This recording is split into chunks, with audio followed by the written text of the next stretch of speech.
कांग्रेस सरकार को भारतीय जनता पार्टी ने उखाड़ फेंका। पाटन में थोड़ी चूक हो गई, हार गए। मुख्यमंत्री है, इसका जीतना और इसका लोक विधानसभा में फिर जाना एक दुर्भाग्यजनक घटना है। सीएम पद की रेस में क्या आप विजय बघेल हैं या नहीं? नहीं, हम कहाँ सीएम की रेस में हैं। तो ठीक है, मुखिया को भी हारना था, जिसके कारण पूरी गंदगी फैली थी। छत्तीसगढ़ में भारतीय जनता पार्टी ने 2023 का चुनाव जीत लिया है। मोदी की गारंटी को मतदाताओं ने स्वीकार किया है।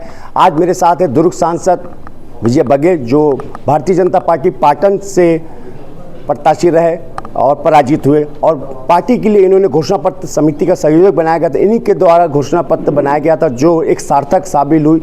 और कहने का मतलब ये है कि किसानों का हो चाहे आम नागरिक का हो, ये पार्टी ने जो मतदाताओं के बीच में रखा, मतदाताओं ने स्वीकार किया और भारतीय जनता पार्टी को एक तरफा कांग्रेस से हराकर विजय हासिल की। हम बात करते हैं विजय बघेल जी से। विजय बघेल जी, जी कैसी हार हुई?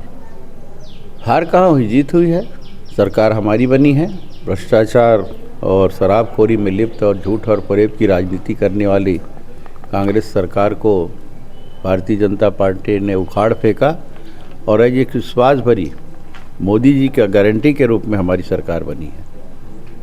यह हमारे लिए खुशी की बात है। ठीक है, पाटन में थोड़ी चूक हो गई, हार गए, लेकिन मेहनत हमारे कार्यकर्ताओं ने भरपूर की।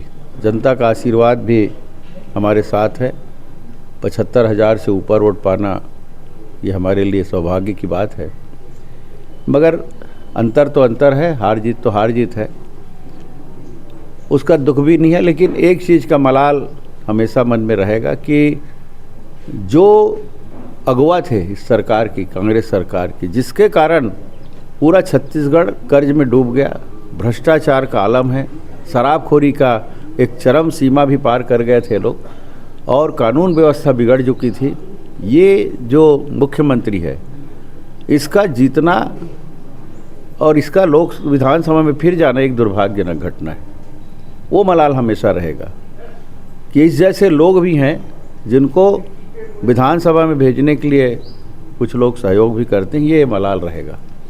मगर हमारी जीत हार से हमको कोई फ़र्क नहीं पड़ता। जनता जनार्दन का आदेश है, सिरोधार करना है। आज जीत हारे हैं, कल जीतेंगे। सतत ये चलने वाली प्रक्रिया है। सीएम पद की रेस में क्या आप विजय बघेल हैं या नहीं? नहीं, हम कहाँ सीएम की रेस में हैं। हमें हम कभी थे, न हैं और रहेंगे। जो पार्टी का आदेश है उसका पालन करना हमारा कर्तव्य है। मैं कभी भी अपने मन में कोई महत्वाकांक्षा पाल के नहीं रखता। सतत पार्टी की सेवा और देश की सेवा और अपने मातृभूमि और अपने छत्तीसगढ़ की सेवा करना, यही मेरा ध्येय है और इसी में मैं अपने आप को सौभाग्यशाली मानता हूँ। भूपेश सरकार के अधिकतर मंत्री हार गए, क्या कहना चाहते हैं इनके बारे में आप? अब ठीक है, मुखिया को भी हारना था, जिसके कारण पूरी गंदगी फैली थी, और जिसके मन में ही गंदगी है, उसके रोम रोम में डीएनए में गंदगी भरी है। ऐसे लोग का बिहारना जरूरी था। मगर ठीक है तो है। युवा मतदाता को क्या कहना चाहते हैं, क्योंकि युवा मतदाता खासकर छत्तीसगढ़ का सोच समझ के कांग्रेस का साथ ना दे के भारतीय जनता पार्टी का साथ दिया? युवा मतदाता हमारी माताएं बहनें और किसान भाई भी हमारे घोषणा पत्र में विश्वास किए और झूठ और फरेब की राजनीति को ख़त्म किए और भारतीय जनता पार्टी के ऊपर फिर से एक बार विश्वास जताए, और मोदी जी की गारंटी है, उस विश्वास पे हम लोग खरे उतरेंगे। ये थे विजय बघेल, दुर्ग सांसद, जो पाटन से उम्मीदवार रहे भाजपा के। इन्होंने कहा कि भूपेश बघेल के डीएनए में गंदगी भरी हुई है और भाजपा का हाईकमान जिसे भी मुख्यमंत्री बनाएगा वो हमें स्वीकार है।